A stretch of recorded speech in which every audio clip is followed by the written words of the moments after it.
300 milhões de pessoas. Esse é o número oficial. Mas os pesquisadores sabem, e raramente dizem em voz alta, que esse dado captura apenas quem já chegou ao fundo, quem já colapsou, quem já não conseguiu mais fingir. E os outros? Os que ainda estão de pé? A depressão não é o momento em que você quebra. Ela é tudo o que aconteceu antes disso. Em silêncio, dentro de uma vida que parecia funcionar. E aqui está o dado que ninguém te conta. Segundo a própria OMS, menos de 50% dos casos de depressão severa recebem algum tipo de tratamento. Não por falta de acesso apenas, mas porque a maioria das pessoas acometidas não se reconhece como doente. Elas se reconhecem como fracas, preguiçosas, dramáticas, sensíveis demais. O mundo fez questão de que fosse assim, porque um ser humano que entende o que está adoecendo busca saída, e um ser humano que busca saída questiona. E questionar é caro demais para um sistema que lucra com o esgotamento. Desde 1990, os casos de depressão aumentaram mais de 50% globalmente. No mesmo período, o consumo de antidepressivos em países desenvolvidos triplicou. Mas os índices de bem-estar não subiram. A produtividade exigida, sim. A solidão também. A sensação de que a vida deveria significar mais do que ela significa. Essa, então, nunca foi tão universal. O filósofo e psiquiatra Carl Jaspers escreveu que o sofrimento psíquico mais profundo é aquele que o próprio paciente não consegue articular. Não porque ele seja incapaz, mas porque ninguém jamais lhe deu a linguagem para isso. Crescemos aprendendo a nomear o que vemos, nunca o que sentimos por baixo do que mostramos. E é exatamente aí que a depressão se instala, não na dor visível, no vazio que se esconde atrás do que parece normal. Este vídeo não vai te oferecer conforto fácil, vai te oferecer algo mais raro, clareza. Sobre de onde isso vem, o que sustenta e o que, com rigor e honestidade, pode ser feito. Porque o oposto da depressão não é a felicidade, é a presença. E você não pode estar presente numa vida que nunca parou para te perguntar o que você realmente precisa. A palavra trauma foi sequestrada. Todo mundo a associa a guerras, acidentes, violências com prova, com sangue, com testemunha. Como se a dor só fosse real quando alguém pode apontar o dedo e dizer: foi aqui que partiu. Mas a ciência chegou a uma conclusão que incomoda profundamente. As feridas que mais destroem são exatamente as que ninguém consegue ver, nem mesmo quem as carrega. Gabor Maté, médico canadense que passou décadas atendendo pacientes com depressão severa e dependência química, disse algo que muda completamente o que entendemos sobre sofrimento. O trauma não é o que aconteceu com você, é o que aconteceu dentro de você como resultado do que aconteceu. Não é o evento, é o que ficou, o que não foi nomeado, o que nunca teve testemunha. Isso significa que uma infância sem pobreza, sem violência, sem tragédia visível, pode ainda assim partir alguém por dentro. O menino que chorava e ouvia: para de frescura. A menina que sentia medo e aprendia que sentir medo era errado. A criança que tentava mostrar algo que criou, que sentiu, que descobriu e encontrava distração, pressa, indiferença. Nenhum desses momentos aparece em nenhum registro. Mas todos eles ensinam ao sistema nervoso uma lição silenciosa e duradoura. Não é seguro ser quem você é, e o sistema nervoso aprende rápido e nunca esquece. Uma pesquisa conduzida pelos CDC americanos, com mais de 17 mil pessoas, descobriu que crianças expostas a 4 ou mais experiências adversas na infância têm 460% mais chance de desenvolver depressão na vida adulta.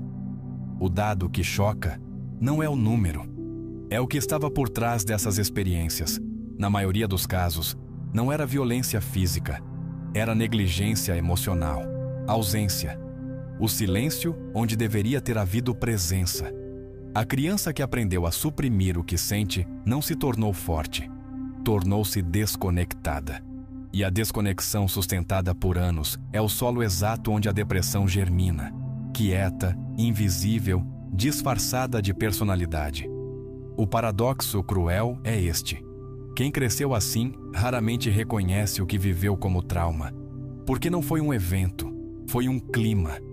Foi o ar que se respirava todo dia, o abraço que nunca chegou, a pergunta que nunca foi feita, e o que nunca foi nomeado, nunca pôde ser curado.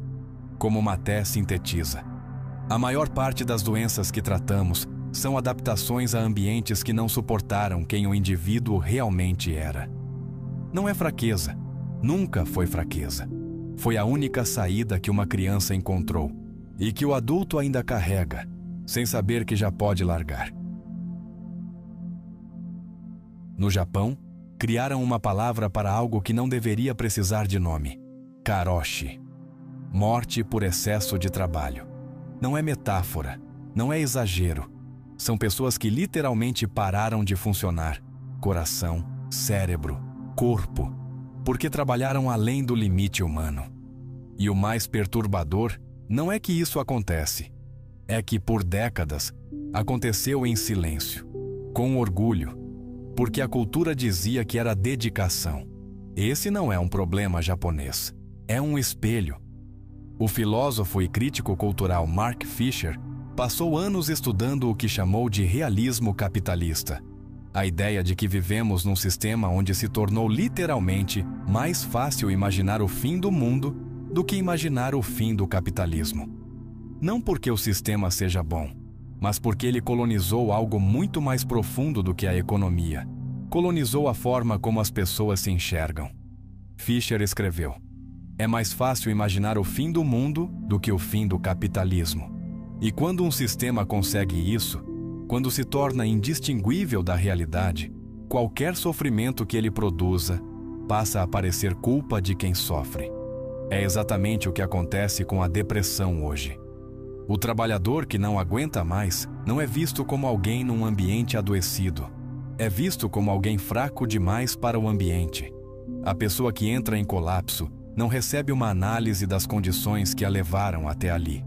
Recebe um diagnóstico individual, uma receita e a sugestão velada de que precisa se adaptar melhor.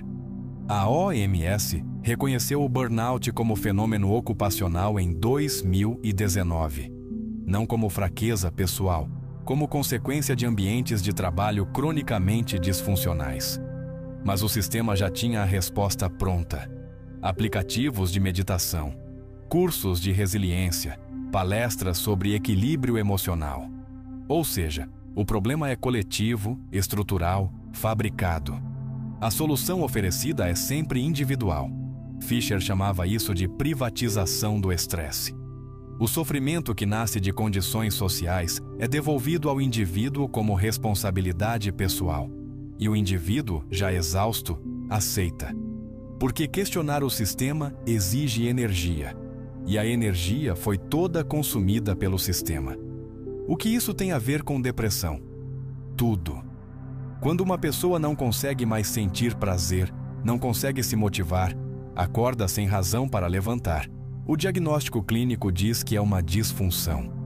Mas Fisher argumentava que, em muitos casos, é uma resposta racional a uma vida que foi esvaziada de sentido real. Uma vida construída inteiramente em torno de produzir, consumir e parecer produtivo o suficiente para merecer descanso. O problema não é que as pessoas estão fracas. O problema é que passaram anos inteiros pedindo demissão de si mesmas antes de pedir demissão do emprego. Abrindo mão de sonhos, de tempo, de relações, de perguntas que incomodavam, para caber num modelo de existência que nunca foi desenhado para que coubessem. E quando o corpo finalmente recusa, quando a mente apaga, chamam de doença o que foi, durante anos, uma forma de sobrevivência. Mark Fisher não chegou a ver o mundo reconhecer o que ele descreveu. Em 2017, tirou a própria vida após décadas lutando contra a depressão que ele mesmo teorizou com tanta precisão. Essa é a ironia mais dolorosa e a mais honesta que este vídeo poderia trazer. O homem que mapeou o adoecimento coletivo não escapou dele. E isso não é derrota. É a prova mais contundente de que estamos falando de algo real, estrutural, urgente e que não se resolve com força de vontade. Em 2023, o Surgeon General dos Estados Unidos, o maior responsável pela saúde pública do país, emitiu um alerta oficial classificando a solidão como epidemia. Não como tendência, não como preocupação, como epidemia. Com os mesmos riscos à saúde que fumar 15 cigarros por dia. Num mundo onde nunca estivemos tão conectados, isso deveria ser impossível. E, no entanto, o psicólogo Jonathan Haidt dedicou anos a rastrear o momento exato em que a saúde mental dos adolescentes começou a despencar. O ponto de inflexão é preciso: 2012. O ano em que o smartphone se tornou ubíquo, em que as redes sociais migraram do computador para o bolso, para a cama, para cada segundo de silêncio que antes existia. Entre 2012 e 2019, os casos de depressão severa entre adolescentes americanas aumentaram 166%. Entre os meninos, 103%. Não é correlação fraca, é uma das associações mais robustas que a psicologia já documentou. Mas o problema não é a tecnologia em si, é o que ela substituiu.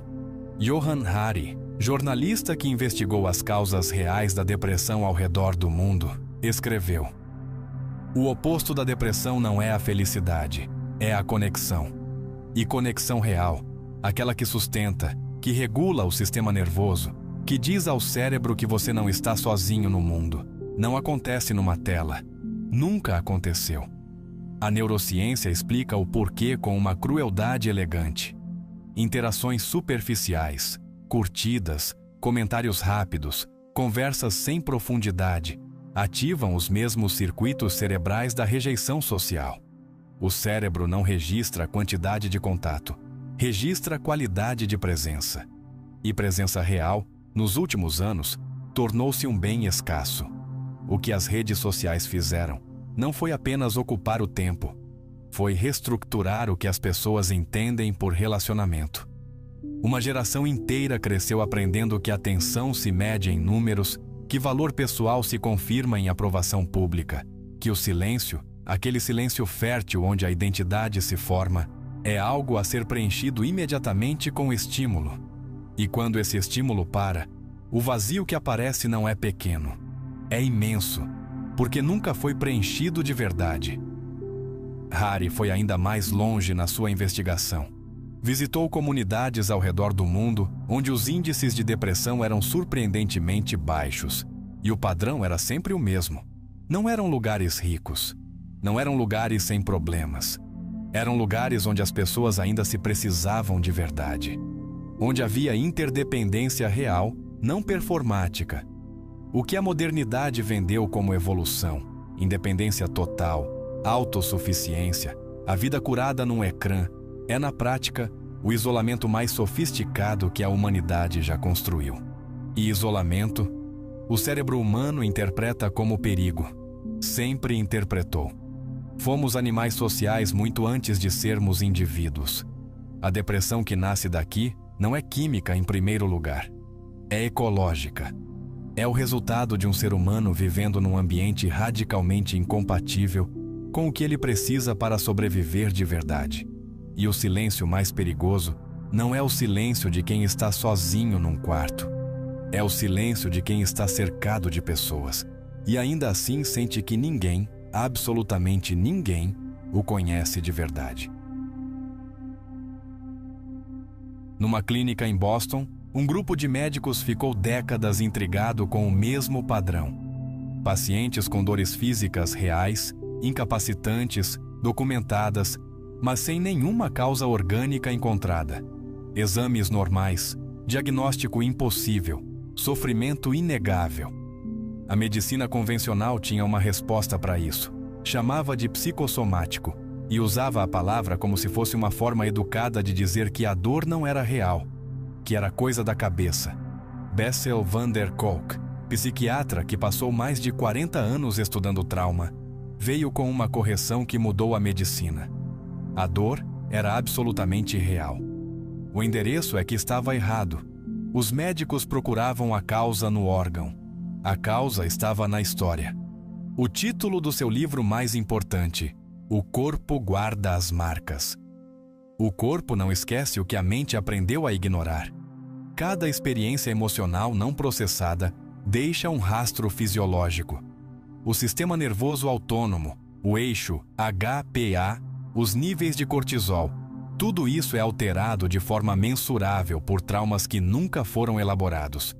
E quando esses registros se acumulam por anos, o corpo começa a falar a única linguagem que não pode ser silenciada: a dor física.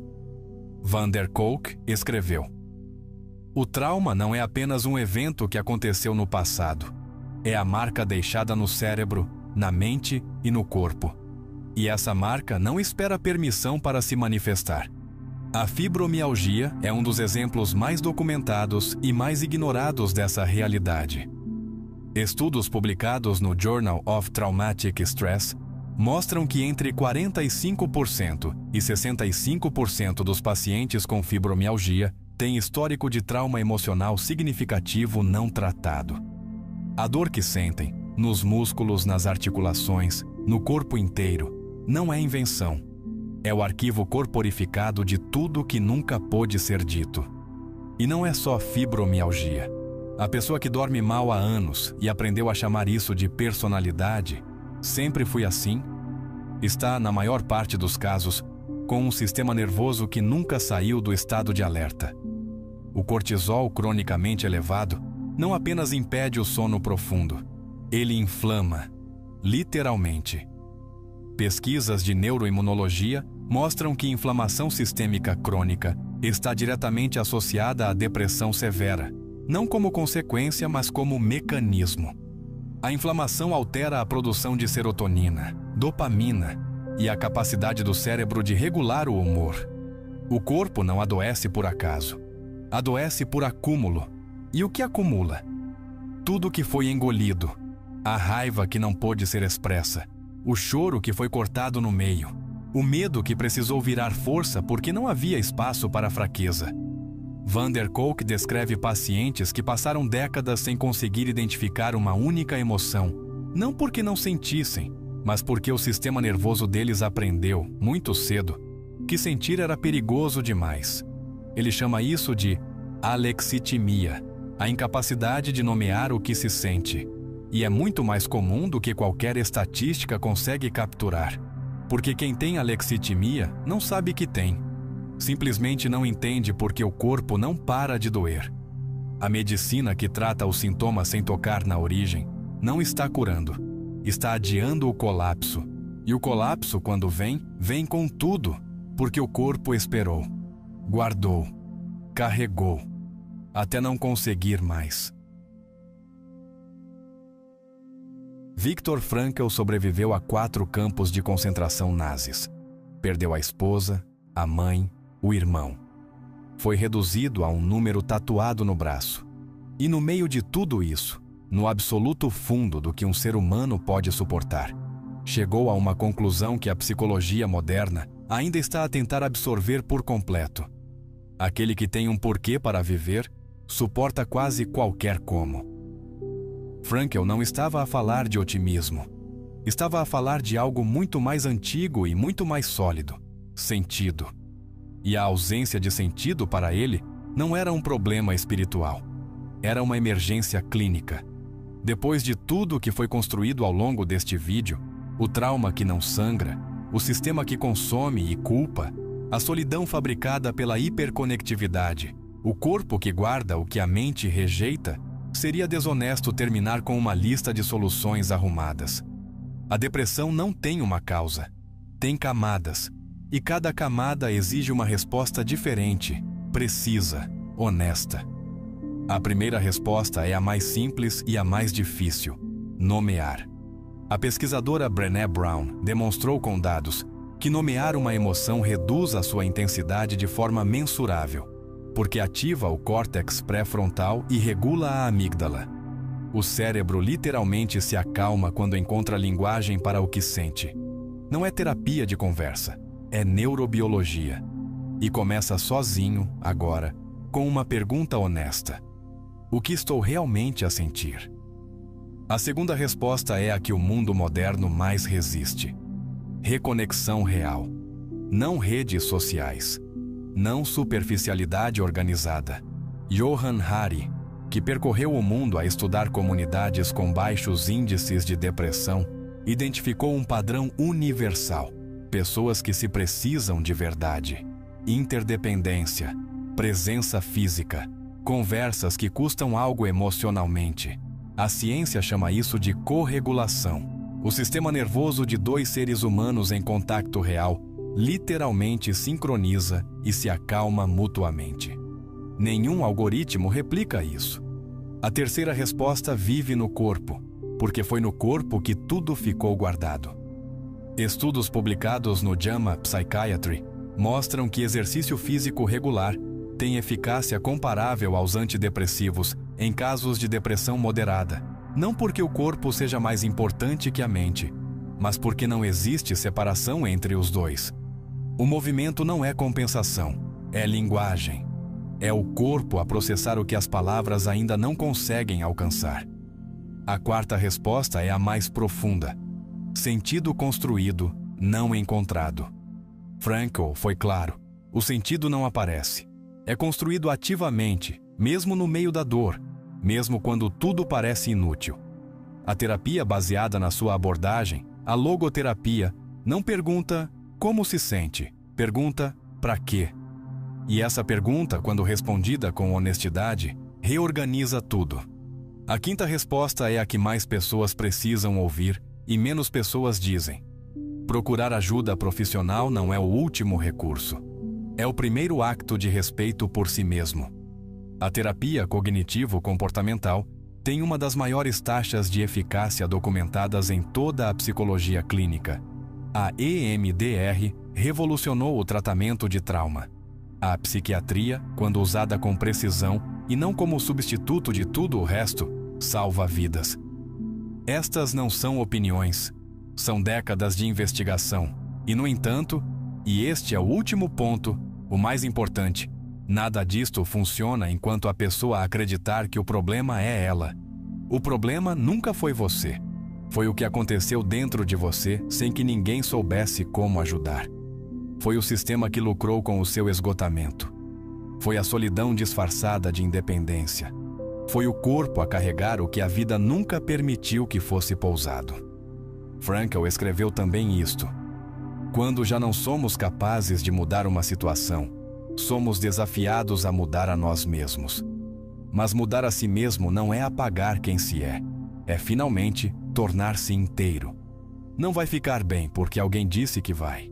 Vai ficar bem porque vai começar a fazer perguntas que nunca se atreveu a fazer. Porque vai parar de chamar de personalidade o que é dor não tratada. Porque vai entender que o vazio que sente não é um defeito de fábrica, é fome. Fome de presença, de sentido, de uma vida que seja genuinamente sua. E essa fome, essa tem resposta. Você que chegou até aqui já faz parte disso. Esse canal é mantido por uma comunidade rara, gente lúcida, corajosa, que não foge das perguntas difíceis. Se você sente que pertence a esse lugar, torne-se membro do canal. É a forma mais direta de manter esse projeto vivo e ainda te dá acesso a conteúdos e diálogos exclusivos. Aos que já são membros, obrigado. Vocês são a espinha dorsal disso tudo. E para quem busca mais, deixo um convite sério. Filosofia pessimista, a lúcida escuridão. Não é um curso para qualquer um.